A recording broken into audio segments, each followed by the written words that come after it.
Good morning, everybody. It's good to be sitting here at home this morning with the uncertainty of the roads and everything else. Yeah, I guess you guys were right.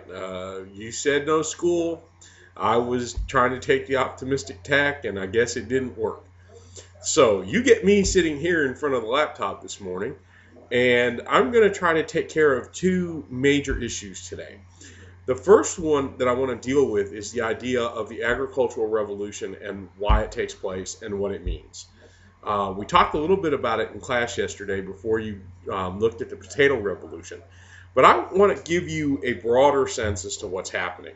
So I'm going to ask you to take notes on this and compare the notes to the outline that I've given you.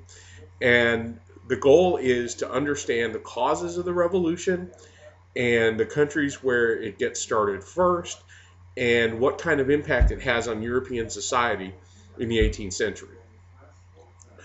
Well, when you start thinking about the agricultural revolution, you have to look to England. And you can see four major pieces that are going to create the agricultural revolution in England.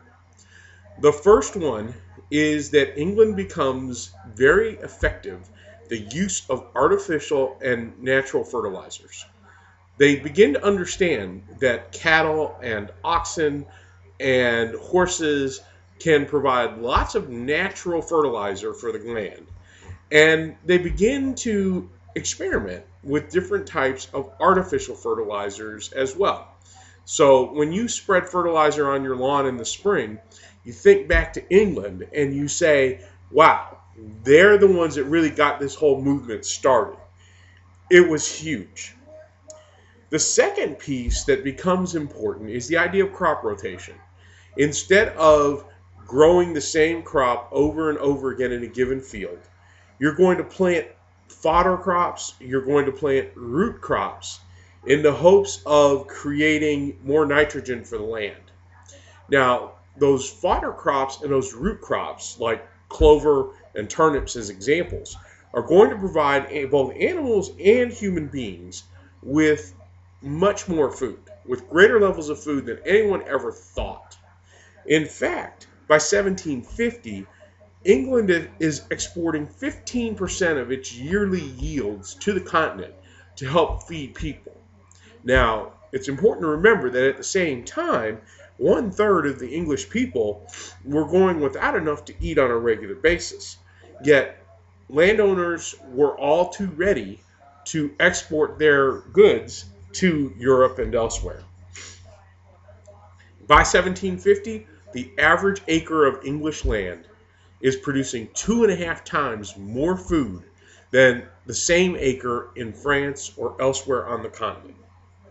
In fact, by 1770, agriculture is going to make up 45% of Great Britain's gross national product. So it's huge. The third thing that's involved here is the enclosure movement. From 1760 to 1815, 1/4 of all English lands are going to be enclosed by acts of parliament. So you're going to end the old medieval open field system of farming. Okay, this is going to have a couple of impacts.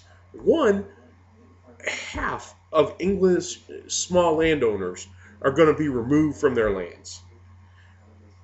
Farming is going to become more corporate, it's going to become larger in scale, going to have a different tone.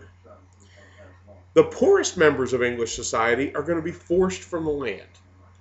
This is not only going to be huge for the agricultural revolution, but in the decades to come, it's going to have a major impact on the industrial revolution of England because the number of people available to work is suddenly going to continue to grow. Okay? The last thing that really marks England as the lead of the agricultural revolution is the fact that they're using newer technology. They're using newer forms of methods. Okay? They're the ones using farm animals. They're the ones using draft animals. They're the ones that are using plows that are crafted out of metal instead of crafted out of wood. And that's going to make even difficult land easier to farm.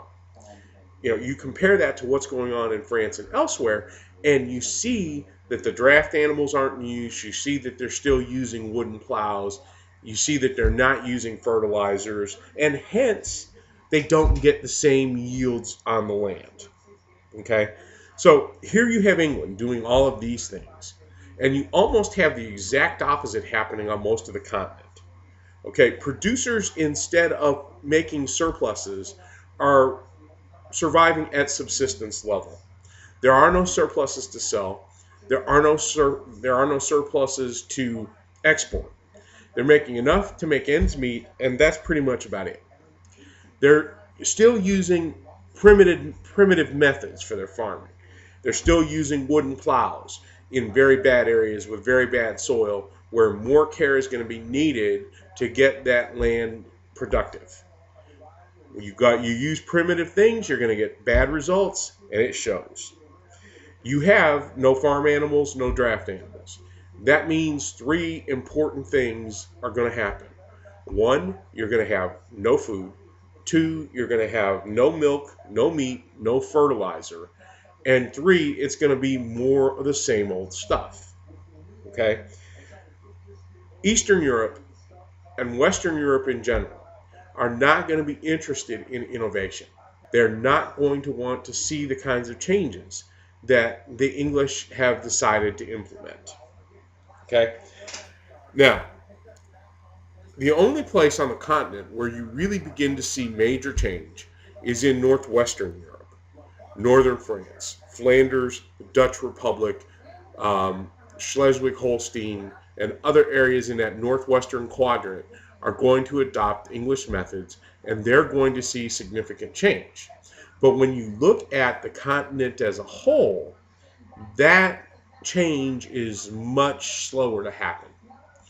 All right, now, what caused other changes in the 18th century? First, Europe has a much warmer, drier summer every year as a whole in the 18th century than they did in the 17th century. Okay, it's going to cause significant increases in three areas. One, it's going to create fewer deaths from illnesses and sickness. So you're going to have population increase. Two, the drier the drier summers are going to lead to greater agricultural yields. And it's also going to be easier to transact commerce. So those changes are going to be very significant. You're going to see land reclamation projects in France and in Northwest Europe where they're taking some seabeds back, where they're taking some land that had not been arable and again making it arable. And you're going to begin to see some agricultural individualism by 1760. So you begin to read the enclosure movement. And that happens, but it happens years after England is really into it. So, now what about new stuff? Okay, the Agricultural Revolution is going to bring a number of new crops to England and Europe. Okay, you start with your root crops. You start with turnips and potatoes. They're going to have major impact on how people live and survive. It's going to increase life expectancy. It's going to increase fertility wherever the potatoes are planted and eaten. Now, the problem is that in Eastern Europe, the potato is still called the apple of the devil. And most Eastern European farmers won't come anywhere near planting, let alone eating potatoes. So you have a clear difference between what happens in Western Europe and what happens in Eastern Europe in that circumstance. You also have the growth of products like rice and chestnuts and tomatoes and sugar beets that are going to become vital to the food supply of Western Europe. Chestnuts can be ground and made into really cool bread. They can be made into various foods to provide sustenance. Tomatoes, with their vitamin C and other minerals, are going to provide very important nutrients to the human body. Sugar beets are another source of getting sugar, which is going to be a really good thing for the continent in general. Okay? Another thing to consider in all of this is the fact that you're going to have better animal husbandry